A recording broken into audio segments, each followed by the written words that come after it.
Hallelujah, आमीन। तो परमेश्वर का वचन लूका 12 और उसकी 22वीं आयत कहती है, परमेश्वर पर भरोसा रखो, है ना? ये अध्याय है और इसकी 22वीं आयत कहती है, फिर उसने अपने चेलों से कहा, इसलिए मैं तुमसे कहता हूँ, अपने प्राण की चिंता ना करो कि हम क्या खाएँगे और ना अपने शरीर की कि क्या पहनेंगे। हालेलुया! अगर हम मनुष्य जाति को देखें तो इस संसार का हर एक प्राणी जिसे सबसे ज़्यादा चिंता होती है, वह इस बात की है कि हम क्या खाएँगे और हम क्या पहनेंगे। रोटी, कपड़ा और मकान 3 चीज़ें बेसिक नीड है एक इंसान की, एक मनुष्य के जीवन की। तो यहाँ पर प्रभु लेकिन उन चीज़ों के लिए भी जिसके लिए संसार चिंतित होता है, संसार का हर एक व्यक्ति, हर एक जन, गरीब हो, अमीर इसलिए चिंतित होता है जो उसने पाया है उसको वो बनाए रखे ताकि उसके सर पर छत बनी रहे, उसे खाने को मिलता रहे, उसे अच्छे-अच्छे वस्त्र पहनने को मिलते रहे, उसकी ख्वाहिशें पूरी होती रहे। गरीब इसलिए चिंतित होता है कि यार मेरे पास कुछ भी नहीं है, सिर्फ़ और सिर्फ़ मुझे 2 टाइम की रोटी मिलती रहे और तन पर एक जोड़े ढकने के लिए कपड़े हो और सर पर छत हो, है ना? किसी भी प्रकार की विपत्ति से बचाने के लिए, अपने बच्चों के लिए सर पर छत हो, है ना? तो मनुष्य इस प्रकार से बेसिक नीड्स के लिए चिंतित होता है, लेकिन प्रभु ने अपने चेलों से कहा, प्रभु ने अपने सुनने वालों से कहा, अपने से प्रेम रखने वाले, अपने पर विश्वास करने वालों से कहा। आपको पता है परमेश्वर का वचन यूहन्ना 14 और उसकी दूसरी पहली पहली दूसरी आयत कहती है, तुम्हारा मन व्याकुल ना हो, परमेश्वर पर भरोसा रखो और मुझ पर भी। यीशु मसीह ने कहा परमेश्वर पर भरोसा रखो और मुझ पर भी। क्यों कहा ऐसा? इसलिए कहा क्योंकि वो कहता है, परमेश्वर का वचन कहता है कि तुम किसी भी बात की चिंता ना करो, है ना? क्योंकि मैं तुम्हारे माँगने से पहले जानता हूँ कि तुम्हारी क्या आवश्यकताएँ हैं। हालेलुया! किसी भी बात की चिंता करने के लिए परमेश्वर ने हमें मना किया क्योंकि प्रभु का वचन कहता है क्योंकि चिंता करके ना तो तुम अपने सर के बाल जो एक भी बाल को उजला कर सकते हो और ना ही काला कर सकते हो। तो जब हमारे हाथ में कुछ भी है ही नहीं और यहाँ तक कि चिंता करके तो हम ऐसा कुछ भी बदलाव नहीं ला सकते अपने जीवन में, बल्कि चिंता करके हम अपने जीवन की उस सिचुएशन को, उन हालातों को और भी ज़्यादा खराब कर लेते हैं ना। क्योंकि चिंता करने से क्या आता है? डर आता है और डर क्या है? डर शैतान की ओर से है, शैतान की एक चाल है डर, है ना? तो इसीलिए प्रभु का वचन कहता है चिंता मत करो, यहाँ तक कि किसी भी बात की चिंता मत करो। हालेलुया! आमीन। तो हमें प्रभु का वचन क्या कह रहा है कि इसलिए मैं तुमसे कहता हूँ अपने प्राण की चिंता ना करो कि हम क्या खाएँगे, ना अपने शरीर की क्या पहनेंगे। हालेलुया! आमीन। अगर मैं यहाँ पर वैसे तो हम सभी प्रभु में बहुत विश्वासी है, परमेश्वर का धन्यवाद है, परमेश्वर ने हमें विश्वास की उस डोर से बाँध रखा है, तो हम परमेश्वर का कोटि-कोटि धन्यवाद करती हूँ। लेकिन अभी प्रभु ने मेरे हृदय में जो बात डाली वो मैं आपको बताना चाहती हूँ। देखिए मालती सिस्टर से अगर पूछा जाए जब तक उन्होंने प्रभु यीशु को नहीं जाना, जब तक उन्होंने अपने हृदय में जानती तो वो पहले से थी अपने भाई के द्वारा, लेकिन जब तक उन्होंने अपने हृदय में यीशु मसीह को ग्रहण नहीं किया था, तो तब तक उनके जीवन में कितने उतार-चढ़ाव आते थे, कितनी विपत्तियाँ थी, कितने कष्ट थे, कमी-घटिया भी थी, है ना? अपने घर को लेकर चिंतित, अपने बच्चों को लेकर चिंतित, अपने बहुत सारी चीज़ें, वो ही नहीं केवल वो ही नहीं परंतु हम भी बहुत सारी चीज़ों को लेकर अचानक चिंतित हो जाते थे, भयभीत होने लगते थे, डरने लगते थे, लेकिन प्रभु ने उनको अब अब भी वो चीज़ें अभी भी ऐसी हैं, लेकिन उनमें रहते हुए भी प्रभु ने उनके नज़रों को, उनके हृदय को ऐसी जगह पर लगाया है, जिससे कि वो परमेश्वर की भरपूरी को अपने जीवन में देख पाती हैं। हालेलुया! आमीन। और वो ही नहीं बल्कि कलीसिया का हर एक जन जो है अपनी उन घटियों से हटाकर अपनी नजरों को उस भरपूरी पर, उस परमेश्वर की आशीषों पर लगा पाता है ना? अगर मैं सुषमा सिस्टर की बात कहूँ, उन्होंने बहुत अपने जीवन में एक नुकसान भुगता, है ना? गीता सिस्टर ने अलग तरीके से अपने जीवन में कष्टों को झेला है और अलग तरीके से वो उन चीज़ों से निकल कर बाहर आई हैं। तो अगर मैं सुषमा सिस्टर की जब बात को याद करती हूँ, तो उन्होंने ऐसे समय में समय प्रभु पर विश्वास किया कि जब इंसान बिल्कुल टूट के बिखर जाता है।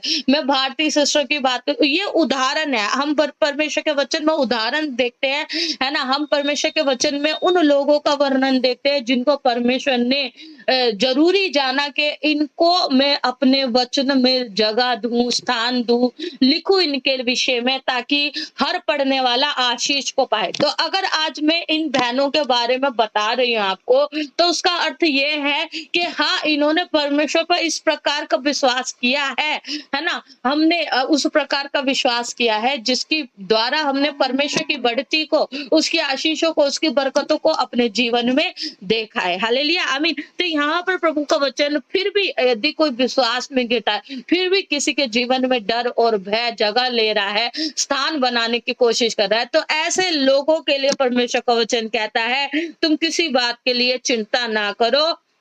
इसलिए मैं तुमसे कहता हूँ, अपने प्राण की चिंता ना करो कि हम क्या खाएंगे, ना अपने शरीर की कि हम क्या पहनेंगे, क्योंकि भोजन से प्राण, क्या, भोजन से प्राण। भोजन तो बाद में चाहिए ना, जब इंसान जिंदा ही नहीं रहेगा तो उस भोजन को आप एक मुर्दा इंसान के सामने 36 मील के जो व्यंजन रख दो, क्या वह उस भोजन को ग्रहण कर सकता है? नहीं। यहाँ पर प्रभु आपको यही समझाने की कोशिश कर रहा है। परमेश्वर का वचन क्या कह रहा है? भोजन से बढ़कर प्राण है। तो किसकी चिंता करनी है? प्राण की चिंता करनी है। और वस्त्र से शरीर बढ़कर है। क्या? वस्त्र से बढ़कर क्या है? शरीर। यदि आपकी काया, अगर आपका शरीर ही चंगा नहीं है, आपका शरीर ही, आपकी काया ही सही नहीं है, आपके शरीर के अंग सही नहीं है, तो आप उन महंगे महंगे वस्त्रों का, अच्छे अच्छे सुंदर सुंदर वस्त्रों का क्या करोगे? है ना। उसका उसका कोई मोल नहीं है। कौवों पर ध्यान दो। मतलब किस पर प्रभु अपना हमारा ध्यान लेकर जाने की कोशिश कर रहा है? कौवों पर ध्यान दो, है ना। वे ना बोते ना काटते, ना उनके भंडार है और ना खत्ता है, तो भी परमेश्वर उन्हें पालता है। ये सत्य है ना। आज देखिए, परमेश्वर का वचन हमारी नजरें किधर ले जाना चाह रहा है कि कौवों पर ध्यान दो। मतलब इस संसार में ऐसे भी जीव हैं, ऐसे भी प्राणी हैं, ऐसे भी पक्षी हैं जो ना तो काटते हैं, ना बोते हैं, ना कोई काम कार्य करते। मतलब परमेश्वर ने मनुष्यों को, आदम और हवा के लिए भी ऐसा कोई काम नियुक्त नहीं किया था, है ना। ऐसा कुछ ऐसा काम नहीं दिया था। लेकिन जब उन्होंने पाप किया, और पाप करने के बाद जब वो अदन की वाटिका से बाहर निकाल दिए गए, है ना, तो तब क्या हुआ? वह तब उन पर यह दंड आया कि अब तू इस भूमि को अपने पसीने से सींचेगा, है ना।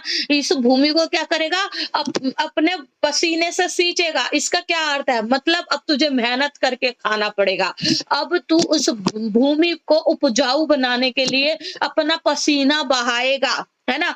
तो वो मेहनत, वो कष्ट, वो काम, वो कार्य कब आया? जब हम परमेश्वर से अलग हुए, जब हमने परमेश्वर के विरोध में गलत काम किया, तब मनुष्य के जीवन में यह कष्ट आया, तब यह मेहनत आई, तब उसको पसीना बहाकर उस भूमि को उपजाऊ बनाना पड़ा। अदरवाइज अगर उससे पहले की बात देखी जाए, तो परमेश्वर ने जब आदम को बनाया, अपने समान अपने स्वरूप में बनाया, उसमें श्वास फूका, उसको जिंदा प्राणी बना दिया, फिर उसकी पसली से परमेश्वर ने उसके लिए एक सहायक बनाया। सोचो कितना प्रेमी परमेश्वर है। उसे अकेला देखकर प्रभु को अच्छा नहीं लगा, परमेश्वर को अच्छा नहीं लगा। परमेश्वर ने देखा यार जीव जंतु है, जितने जितने भी जो क्या बोलते हैं आकाश में रहने वाले, वो जोड़े से है। जितने भी धरती पे जीव जंतु है वो जोड़े से हैं, जितने भी समुद्र में रहने वाले वो जोड़े से हैं, सब जो है जोड़े से है। लेकिन आदम जो है अकेला है। परमेश्वर ने देखा क्या इनमें से जितने मैंने अभी तक बनाए हैं, इनमें से क्या आदम से कोई मेल खाता हुआ है? प्रभु को नहीं लगा। परमेश्वर ने सोचा ये तो सर्वश्रेष्ठ है, इसके लिए कुछ अलग होना चाहिए, इसके लिए बेहतर होना चाहिए, इसके लिए कुछ अच्छा होना चाहिए, है ना, डिफरेंट होना चाहिए। तब परमेश्वर ने आदम की पसली जल्दी से हवा को उसके लिए बना दिया जो उससे मेल खाता हुआ हो, है ना? और परमेश्वर ने जब उसको बनाया तो दोनों को अदन की वाटिका में रखा। मतलब आप सोचो, आपको ले जाकर कहीं ऐसी गुफा में छोड़ दिया जाए जहाँ खूब धन दौलत माया हो, जहाँ पर आशीष हो, आशीषें भरी हुई हो, खुशियां हो, सुख हो, शांति हो, है ना?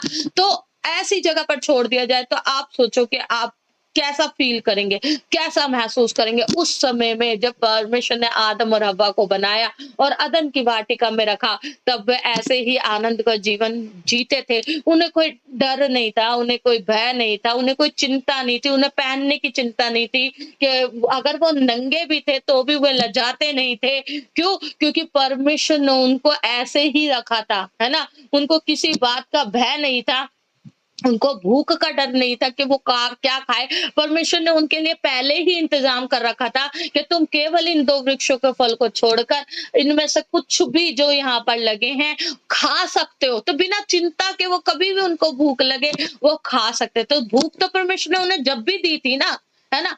भूख परमेश्वर ने उन्हें जब भी दी थी। तो परमेश्वर का वचन यहाँ पर हमें क्या बताना चाहता है? परमेश्वर का वचन कहता है जिसके साथ तुम जुड़े हो, जो तुमसे प्रेम रखता है, जिस पर तुमने विश्वास किया है, वह तुम्हारे लिए पैदा करने वाला है, इंतजाम करने वाला है, वह तुम्हारे लिए उपलब्ध कराने वाला है, वो तुम्हारी हर एक घटी को पूरा करने वाला है। तो तुम किसी भी बात की चिंता ना करो। और प्रभु का वचन कहता है 25वीं आयत में यहाँ पर पढ़ रही हूँ, तुम में से ऐसा कौन है जो चिंता करने से अपनी आयु में एक घड़ी भी बढ़ा सकता है? क्या वह व्यक्ति जो मुर्दा पड़ा है और उसके सामने इतने व्यंजन है, क्या वह ये सोच करके क्योंकि मेरे सामने इतने व्यंजन पड़े हैं, जल्दी से 5 मिनट के लिए मैं जिंदा हो जाता हूँ और खा लूं और फिर मर जाऊंगा, क्या वह ऐसा कर सकता है? नहीं कर सकता, है ना? क्यों? क्योंकि जीवन और मृत्यु किसके हाथ में? परमेश्वर के हाथ में है। इसलिए यदि तुम सबसे छोटा काम भी नहीं कर सकते तो और बातों के लिए क्यों चिंता करते हो? क्यों करते हो? वो बातें तुम्हारे जीवन में, है ना, तुम्हें मजबूत बनाने के लिए, वो बातें तुम्हें उठाने के लिए। सोसनों के पेड़ पर ध्यान करो कि वे कैसे बढ़ते, वे ना परिश्रम करते ना काटते हैं। तो भी मैं तुमसे कहता हूँ कि सुलेमान भी अपने सारे वैभव में उनमें से किसी एक के समान वस्त्र पहने हुए ना था। मतलब यहाँ पर किसी पेड़ की जो है चर्चा की गई है, सोसनों का पेड़ है जो कि अपने आप में इतना सुंदर है, जो कि इस प्रकार से बढ़ता है कि उसकी जो शोभा है आपको आकर्षित करेगी। तो प्रभु का वचन कहता है सुलेमान के पास, जिसके पास भरपूर धन दौलत माया थी, बुद्धि थी, उसके पास भी, उसके वैभव में भी ऐसे वस्त्र न थे जितना सुंदर वो पेड़ लगता था देखकर, है ना, लगता है। इसलिए यदि परमेश्वर मैदान की घास को जो आज है और कल भाड़ में झोंकी जाएगी ऐसा पहनाता है, तो हे अल्प विश्वासियों वह तुम्हें क्यों ना पहनाएगा। मतलब आपको प्रभु इन 2 उदाहरणों से बता रहा है कि एक ऐसा पेड़ परमेश्वर ने बनाया है जो इस प्रकार से बढ़ता है कि वह अपने आप में इतना वैभवशाली लगता है, इतना सुंदर लगता है, इतना आकर्षित लगता है कि सुलेमान जिसके पास सबसे ज्यादा धन दौलत बुद्धि और अपरंपार शान और शौकत थी, वह भी अपने पूरे जो काल में ऐसे वस्त्र पहने ना था जैसे उस पेड़ पर परमेश्वर ने वह उसको बढ़ाता है, उसकी घास को बढ़ाता है ना, उसके पास भी ऐसा ना था। ना ही परमेश्वर हमें खाने के विषय में जो है कौवों का उदाहरण देता है कि उनको देखो, ना तो वो बोते ना तो वो काटते, लेकिन फिर भी परमेश्वर उनके पेट को भरता है। हालेलुया, आमीन। और तुम इस बात की खोज में ना रहो कि क्या खाएंगे क्या पिएंगे।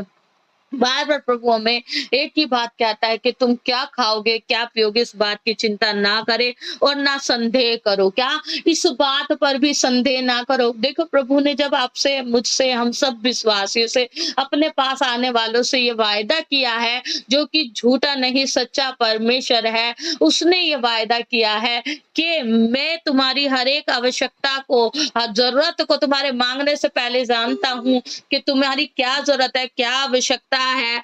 तो परमेश्वर का वचन कहता है कि तुम इस बात पर संदेह ना करो, विश्वास करो। हाँ, हम विश्वास में गिर जाते हैं, हम बात तो करते हैं लेकिन हमारा विश्वास कमज़ोर पड़ने लगता है और उसी के कारण परमेश्वर की आशीष आते-आते हम तक रुक जाती है, वो वापिस चली जाती है। स्वर्गदूत परमेश्वर से जो है उन प्रार्थनाओं के उत्तर लेकर आ तो रहा होता है, लेकिन हम जब उस विश्वास में गिरने लगते हैं, तो वह स्वर्गदूत उन आशीषों को लेकर चला जाता है ना?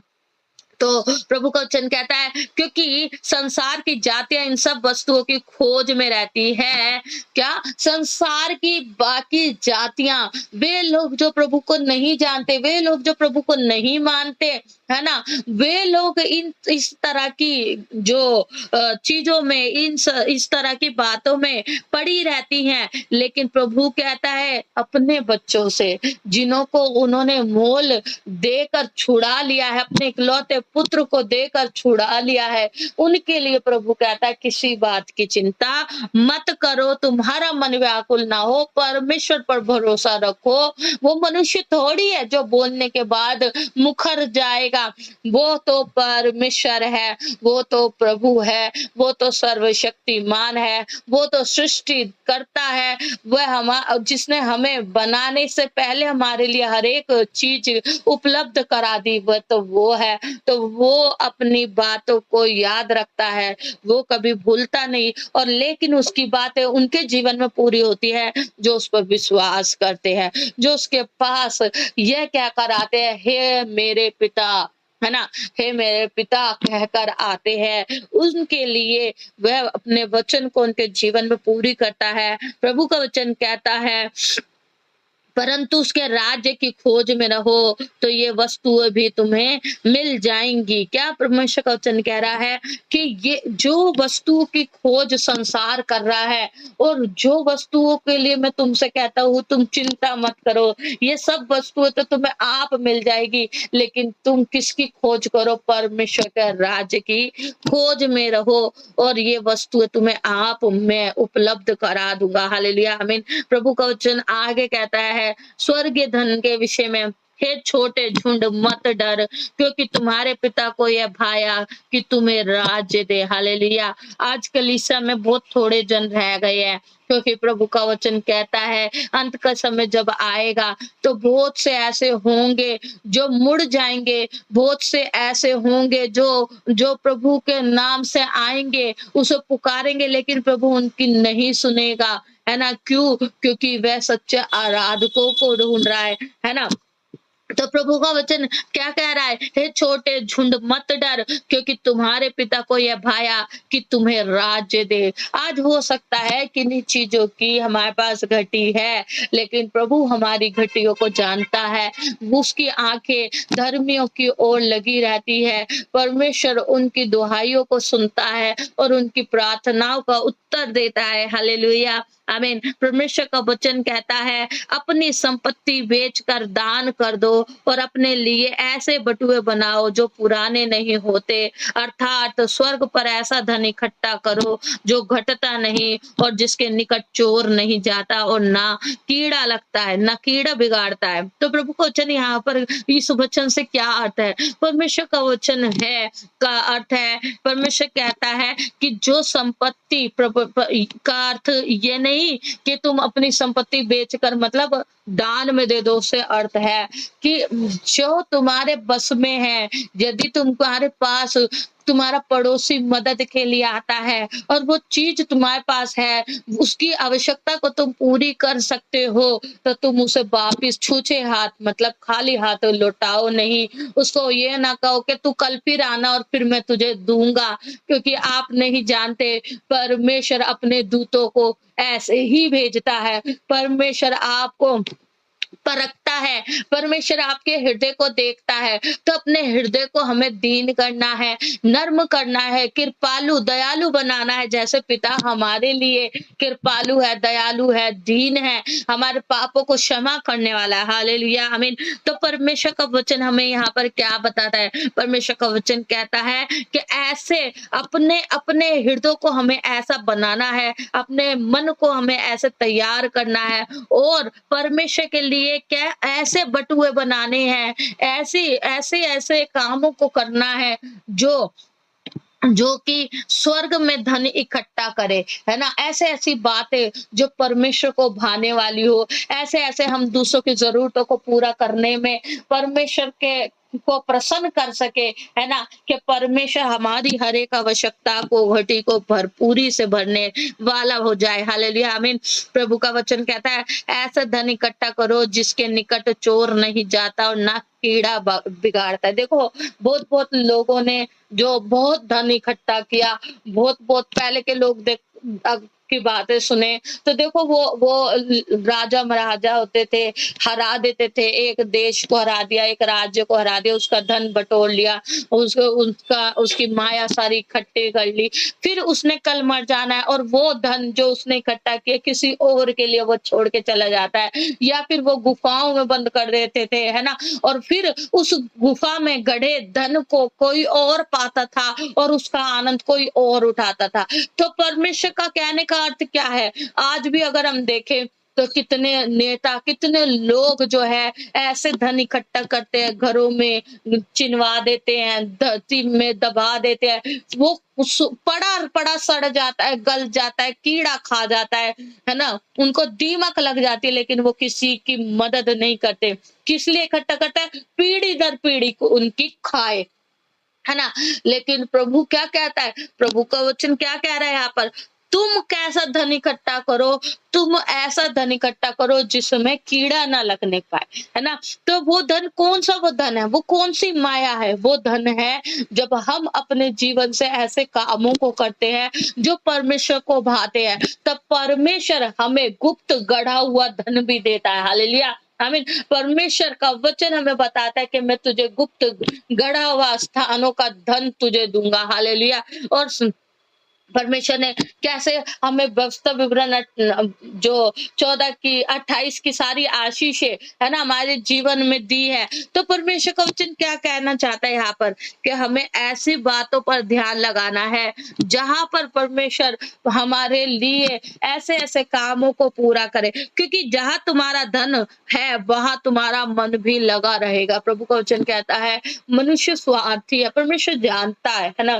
परमेश्वर अभिलाषी है, परमेश्वर जानता है कि मनुष्य जो है अभिलाषी है ना? और वो अपनी ख्वाहिशों को पूरा करने के लिए वह तरह-तरह के कामों को करता है। लेकिन प्रभु का वचन हमें यहाँ पर क्या बता रहा है? क्योंकि जहाँ तुम्हारा धन होगा वहाँ तुम्हारा मन भी लगा रहेगा। इसीलिए प्रभु हमें स्वर्गीय धन की खोज में लगाना चाहता है, ताकि हम परमेश्वर के नज़दीकी रह सके और हमारा मन, हमारा हृदय परमेश्वर से भटकने वाला ना हो, परंतु परमेश्वर की ओर लगा रहे। हालेलुया, आमीन। प्रभु का वचन आगे कहता है, जागते रहो, तुम्हारी कमरे बंधी रहें और तुम्हारे दिए जलते रहे। हालेलुया। देखो, इन सब बातों को, ये सांसारिक बातों को या अभिलाषा की बातों को अपने हृदय में या इन चिंताओं को रख कर, है ना, प्रभु का वचन क्या कहता है कि हमें हमें गिरना नहीं है, परंतु क्या करना है? अपनी कमरे बंधी रहें। क्या हमारी कमर कैसी रहे? बंधी रहे। पहले जब हम देखें किसी योद्धा को, देखो आज भी बॉर्डर पर खड़े रहने, तैनात रहने वाले जो सिपाहियों को देखो, है ना, पुलिस वालों को देखो, उनकी कमर बंधी रहती है। किससे बंधी रहती है? बेल्ट से, है ना? उनकी कमरें बंधी रहती है, उस पर वो जो बंदूक लगा के रखते हैं, वो औजार बांधे रखते हैं। क्यों? क्योंकि कोई दुश्मन वार करे तो उसको वो मार गिराए। समझ में आ रहा है? तो यहाँ पर प्रभु का वचन भी हमें भी ऐसे ही तैयार रहने को कह रहा है कि तुम्हारी कमरें बंधी रहें। इससे अर्थ है परमेश्वर को इस प्रकार थामे रहो, परमेश्वर के वचन को इस तरह से अपने हृदय में रखे रखो, अपने गले का हार बनाओ कि तुम उस परीक्षा में गिरो नहीं, परंतु दुश्मन को, दुष्ट को अपने पास से भगा डालो और तुम्हारे दिए जलते रहे। कैसे? विश्वास के दिए, परमेश्वर पर विश्वास के दिए हमारे जलते रहे, और तुम उन मनुष्यों के समान बनो जो अपने स्वामी की बाट देख रहे हो कि वह विवाह से कब लौटेगा। मतलब हमें कैसा विश्वास में बने रहना है, कैसे आशा में जीना है कि प्रभु है हमारा न्याय चुकाने वाला, हमारी मदद करने वाला, हमें आशीष देने वाला। इस प्रकार से जैसे एक दुल्हन जो है इस बात की जो बाट जोती है कि हाँ, उसका जो दूल्हा आने वाला है उसको लेकर जाएगा, है ना? प्रभु का वचन हमें क्या बता रहा है कि परमेश्वर प्रभु न्याय करने के लिए आएगा, वो अपनी कलीसिया को उठा ले जाएगा, वो अपने लोगों का न्याय चुकाएगा वहां पर, है ना? तो ऐसे ऐसे तैयार रहो कि जैसे स्वामी के लिए, है ना, बाट देख रहे हो, क्या विवाह से वह कब आएगा, हालेलुया, कि जब वह आकर द्वार खटखटाए तो तुरंत उसके लिए खोल दे, है ना? कि मतलब कोई अपने स्वामी का बाट जो रहा है, इंतजार कर रहा है कि मेरा स्वामी आएगा तो मुझे दरवाजा खोलना है, किवाड़ खोलना है। क्यों? मैं जब वो आकर द्वार खटखटाएगा तो उसके लिए तुरंत जो वो द्वार खोल सके। धन्य है वे दास जिन्हें स्वामी आकर जागते पाए। प्रभु कह रहा है ऐसे दास धन्य है जब प्रभु आए और उनको वो उस भक्ति में, उस प्रेम में, उस उसके नजदीकी में, है ना, आनंद मनाते पाए। वो दास धन्य है, विश्वास में स्थिर पाए, है ना? प्रभु का वचन ये कहता है जो अंत तक विश्वास धरे रहेगा, धीरज धरे रहेगा, है ना, वो उद्धार को पाएगा। हालेलुया, आमीन। तो प्रभु यहाँ पर यही कहता है, धन्य है वे दास जिन्हें स्वामी आकर जागते पाए। मैं तुमसे सच कहता हूँ कि वह कमर बांधकर उन्हें भोजन करने को बैठाएगा और पास आकर उनकी सेवा करेगा। यदि क्या पास आकर उनकी सेवा करेगा, है ना? प्रभु का वचन प्रकाशित वाक्य में भी कहता है कि देख मैं द्वार खटखटाता हूँ और जो कोई मेरे लिए अपने हृदय के द्वार को खोलेगा तो मैं भीतर आकर उसके साथ भोजन करूंगा। हालेलुया।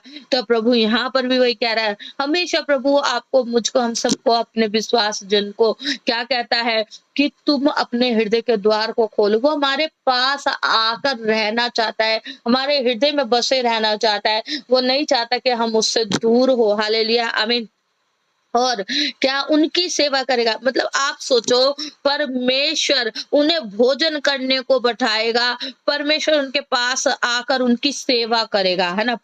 तो कितनी बड़ी बात है ये। उसका स्वामी, है ना, परमेश्वर हमें भी तो ऐसी आशीषें देना चाहता है। हालेलुया, आमीन। यदि वह रात के दूसरे पहर या तीसरे पहर में आकर उन्हें जागता पाए तो वे दास धन्य है। मतलब दूसरा और तीसरा पहर ऐसा होता है जो जब जब सबसे ज्यादा गहरी नींद आती है ना?